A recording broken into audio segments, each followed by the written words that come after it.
नमस्कार विद्यार्थी मित्र, देवियों और सज्जनों। मैं हूं प्राध्यापक डॉक्टर शिवाजी उत्तम चौरे, अध्यक्ष हिंदी विभाग, प्राध्यापक संभाजीराव कदम महाविद्यालय देवर। बीए भाग 3 स्पेशल हिंदी के अंतर्गत प्रश्न पत्र क्रमांक 10 प्रयोजनमूलक हिंदी में प्रथम इकाई के अंतर्गत पारिभाषिक शब्द, इसका विवेचन इस व्याख्यान में करेंगे। पारिभाषिक शब्द क्या है? हर पारिभाषिक शब्द का विशेष महत्व है। हिंदी से लेकर अंग्रेजी, मराठी, कन्नड़, तेलुगु, मलयालम या स्थानीय, राष्ट्रीय और अंतर्राष्ट्रीय भाषाओं में अपने विचार अभिव्यक्त करने के लिए पारिभाषिक शब्दों को गढ़ा जाता है। मराठी के जो छात्र हैं अंग्रेजी के शब्दों को नहीं जानते हैं। मराठी में समाचार पत्र के लिए शब्द कौन सा है, अंग्रेजी में इसके लिए पर्यायवाची शब्द कौन सा है, ये जानने के लिए पारिभाषिक शब्दों का गठन किया जाता है। हर वर्ष हर क्षेत्र के पारिभाषिक शब्दों के कोश बनते हैं और इन कोशों के ज़रिए शब्दों के अर्थ को प्रकट किया जाता है। पारिभाषिक शब्द जो है वह हमें उस अर्थ तक पहुंचाने में सहायता करते हैं जिसका हर अर्थ हम ग्रहण करना चाहते हैं। अर्थात इसके लिए पारिभाषिक शब्दकोश का अध्ययन अत्यधिक आवश्यक है। इस सत्र में कुछ पारिभाषिक शब्दों का अध्ययन हमें करना है। इसमें जनसंचार माध्यम संबंधी शब्द है, शिक्षा संबंधी शब्द है, सभा संबंधी शब्द है और सम्मेलन संबंधी भी शब्द है। इसमें से जनसंचार माध्यम संबंधी शब्दों का हम विस्तार से विवेचन करेंगे।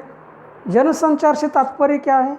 जनसंचार में जो बातें हम ले जाते हैं वो किसके ज़रिए ले जाते हैं, विचार ले जाते हैं वो किसके ज़रिए ले जाते हैं? मल्टीमीडिया के ज़रिए, प्रिंट मीडिया के ज़रिए और इलेक्ट्रॉनिक मीडिया के ज़रिए। इस श्रेणी में जनसंचार माध्यम से संबंधित शब्द आते हैं। टेलीविज़न से संबंधित शब्द है, रेडियो से संबंधित शब्द है, निवेदन से संबंधित शब्द है, समालोचना से संबंधित शब्द है, सुलेखन से संबंधित शब्द है और भिन्न भिन्न प्रकार के शब्द किस प्रकार प्रयुक्त होते हैं, इसका विवेचन इस व्याख्यान में करेंगे और उदाहरण के साथ करेंगे। जनसंचार माध्यम के अंतर्गत वे सभी माध्यम आते हैं जिसके माध्यम से न्यूज़ हम लोगों तक पहुंचाते हैं, चीज़ें हम लोगों तक पहुंचाते हैं, सामग्री हम लोगों तक पहुंचाते हैं। वो माध्यम है प्रधान रूप से दूरदर्शन, रेडियो, समाचार पत्र और पत्र पत्रिकाएं। इनके माध्यम से हम अपने विचार अभिव्यक्त करते हैं। लेकिन अंग्रेजी के कुछ शब्द हिंदी के छात्र अथवा अध्येता नहीं समझता है, तो उसके लिए पारिभाषिक शब्द की सूची को या पारिभाषिक शब्दकोश का अध्ययन आवश्यक होता है। जनसंचार माध्यम में मल्टीमीडिया में इलेक्ट्रॉनिक मीडिया के अतिरिक्त और भी कई माध्यम हैं, जैसे किताब है, पत्र पत्रिका है, मैगजीन्स है, जर्नल्स है, लेकिन वे सभी प्रिंट मीडिया के अंतर्गत आते हैं। इलेक्ट्रॉनिक मीडिया में दूरदर्शन, रेडियो, कंप्यूटर, जो इंटरनेट के ज़रिए चलने वाली सभी जो साधन है वे जनसंचार माध्यम के अंतर्गत आते हैं। इसके अतिरिक्त फेसबुक है, ट्विटर है, व्हाट्सएप है, ये भी जनसंचार के विद्यमान इलेक्ट्रॉनिक माध्यम हैं। कुछ पारिभाषिक शब्द जो है मल्टीमीडिया से संबंधित, उसका विवेचन इस प्रकार है। आर्टिस्टिक अंग्रेजी शब्द है, उसके लिए हिंदी में शब्द है कलात्मक। अनाउंसर के लिए शब्द है निवेदक। ऑडियो विजुअल अंग्रेजी का शब्द है, उसके लिए हिंदी में पारिभाषिक शब्द है दृक् श्राव्य। बैनर के लिए पताका है, बायोग्राफर के लिए जीवनीकार है, बी वीकली के लिए अर्ध साप्ताहिक, बुलेटिन के लिए विज्ञप्ति, कैटलॉग के लिए सूची और कैलियोग्राफी के लिए सुलेखन।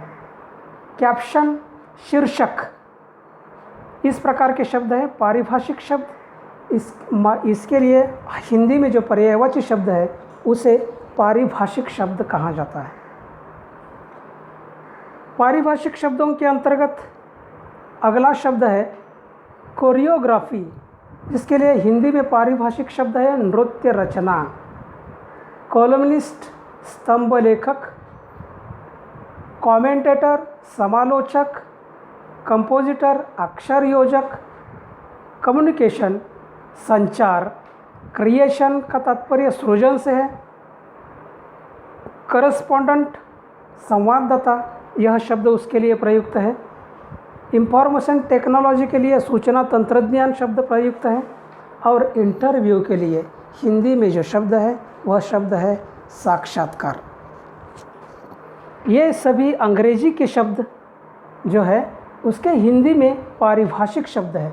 उसी प्रकार हिंदी के पारिभाषिक शब्दों का अंग्रेजी में अर्थ ग्रहण करने के लिए पारिभाषिक शब्दकोश का अध्ययन करना आवश्यक होता है।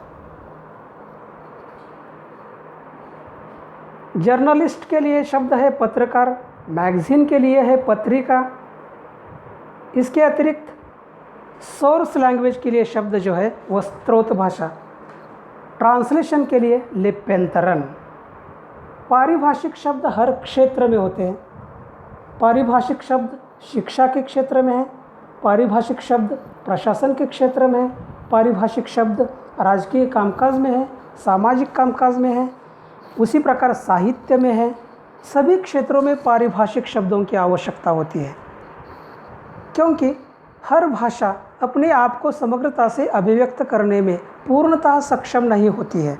वर्तमानकालीन हिंदी का हम अध्ययन करेंगे तो ज्ञात होता है कि तत्सम और तद्भव शब्दों की जो बहुलता थी वह अब अंग्रेजी, फारसी, उर्दू और अरबी के शब्द भी उसमें आ रहे हैं।